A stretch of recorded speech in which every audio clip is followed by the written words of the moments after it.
السلام علیکم ورحمۃ اللہ وبرکاتہ سسٹرز، امید ہے آپ سب ایمان کی حالت میں خیر اور عافیت سے ہے۔ آج انشاءاللہ تعالی ہم کریں گے ہمارا دعا نمبر 20۔ اعوذ باللہ من الشیطان الرجیم، بسم اللہ الرحمن الرحیم۔ رب اشرح لی صدری ویسر لی امری واحلل عقدۃ من لسانی یفقہوا قولی۔ رب زدنی علما، رب زدنی علما، رب زدنی علما۔ اللہم فقہنا فی الدین، اللہم فقہنا فی الدین، اللہم فقہنا فی الدین۔ اللہم لا سہل الا ما جعلتہ سہلا وانت تجعل الحزن اذا شئت سہلا۔ بسم اللہ الرحمن الرحیم۔ اللہم عافنی فی بدنی، اللہم عافنی فی سمعی، اللہم عافنی فی بصری، لا الہ الا انت۔ اللہم انی اعوذ بک من الکفر والفقر واعوذ بک من عذاب القبر، لا الہ الا انت۔ تو یہ آپ کی دعا رہی، دعا نمبر 20۔ انشاءاللہ تعالی ہم اس کا تجوید یعنی اس کا پروننسیشن پارٹ ہم دیکھ لیتے ہیں۔ پہلا جو ورڈ آ رہا ہے وہ ہے اللہم۔ یہ ورڈ ہم نے کافی دعا میں پڑھا ہے، تو اسے ہم موٹا پڑھیں گے، اللہم پڑھیں گے، اللہم نہیں پڑھنا ہے، اللہم پڑھنا ہے۔ نیکسٹ والا ورڈ ہم دیکھیں گے، یہ ہے عافنی۔ عافنی پڑھنا ہے، آفنی نہیں۔ آفنی اگر آپ پڑھ رہے ہو تو اس کا مطلب یہ ہے کہ آپ الف پڑھ رہے ہو، بٹ کیونکہ یہاں پر عین ہے آپ نے اس کو عافنی فی بدنی، یہاں پر بھی سیم توجہ دینا ہے سیکنڈ لائن میں۔ اللہم عافنی فی سمعی، سمعی نہیں ہوگا، سمعی ہوگا، عین ہے وہاں پر، تو یہاں پر عین کو ٹھیک سے پڑھنے کی انشاءاللہ ہم کوشش کریں گے۔ نیکسٹ لائن ہم جاتے ہیں، اللہم عافنی فی بصری، بصری نہیں ہوگا، بصری ہوگا، صوت کو ہم نے سو پڑھنا ہے۔ جیسے ہم اگر میں اس کو انگلش میں لکھ کر دوں، میں لکھ کر دوں گی BASAWREE، پروننسیشن سمجھانے کے لیے، تو یہ ہوگا بصری، لا الہ الا انت۔ اللہم، یہاں پر بھی ہم نے لام کو موٹا پڑھنا ہے۔ انی اعوذ بک، یہ ورڈ بھی ہم نے پچھلے کئی دعاؤں میں کیا ہے، ہم اس کو اعوذ بک نہیں پڑھیں گے، ہم اس کو پڑھیں گے اعوذ بک من الکفر والفقر، یا پھر من الکفر والفقر، واعوذ بک من عذاب القبر، لا الہ الا انت۔ تو یہاں پر اگر آپ کلیکٹیولی دیکھیں گے، ایک ساتھ دیکھیں گے، آپ کو اللہم پر دھیان دینا ہے، عافنی کے عین پر دھیان دینا ہے، سمعی کے عین پر دھیان دینا ہے، بصری کے صاد پر دھیان دینا ہے، اعوذ بکا پر دھیان دینا ہے، کفر، فقر، قبر، یہ 3 ورڈز ہیں، بس انہیں آپ نے تھوڑا سا دھیان دے کر انشاءاللہ پریکٹس کے ساتھ اسے یاد کرنا ہے۔ چلیے، میں نے اس کا ٹرانسلیٹریشن بھی مینشن کیا ہے، اگر کسی کو نہیں سمجھ میں آ رہا ہے تو وہ انشاءاللہ تعالی ٹرانسلیٹریشن دیکھ سکتے ہیں۔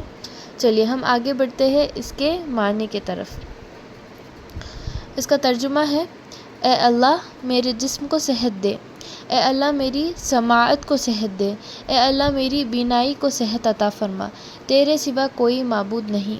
اے اللہ میں کفر اور فقر سے تیری پناہ میں آتا ہوں، اور قبر کے عذاب سے تیری پناہ میں آتا ہوں، تیرے سوا کسی کی عبادت کا حق نہیں۔ اگر آپ اس دعا کا جو میں نے ٹیکسٹ جس طرح سے میں نے ڈیوائڈ کر کے بنایا ہے رائٹنگ میں تاکہ آپ کو سمجھ میں آئے، پہلے کے 4 لائنز اب دیکھیے، پہلے کے 3 لائنز آپ اللہ تعالیٰ سے اپنے جسم کی، اپنی سماعت یعنی اپنے کانوں کی ہیئرنگ، سننے کی طاقت، اور بینا یعنی آنکھوں کی روشنی کی صحت مانگتے ہیں آپ اللہ تعالیٰ سے، یا آپ کے جسم کی صحت، سماعت سننے والی طاقت اور دیکھنے والی۔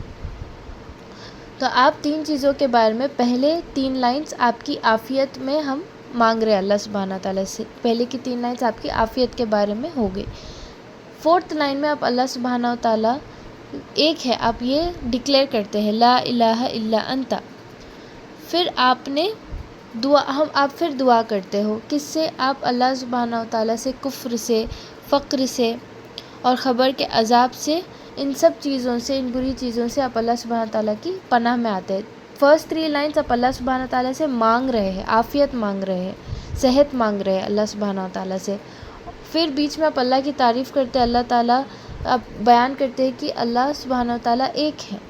پھر باقی کے جو 3 لائنز آ رہی ہیں، ٹھیک ہے، اس میں آپ اللہ سبحانہ تعالیٰ سے پناہ مانگتے ہیں کہ یا اللہ مجھے خبر کے عذاب سے، کفر سے، فقر سے مجھے پناہ عطا فرما۔ پھر آپ اللہ سبحانہ تعالیٰ کا ایک ہونے کا کلمہ پڑھتے ہیں جو ہے لا الہ الا انت۔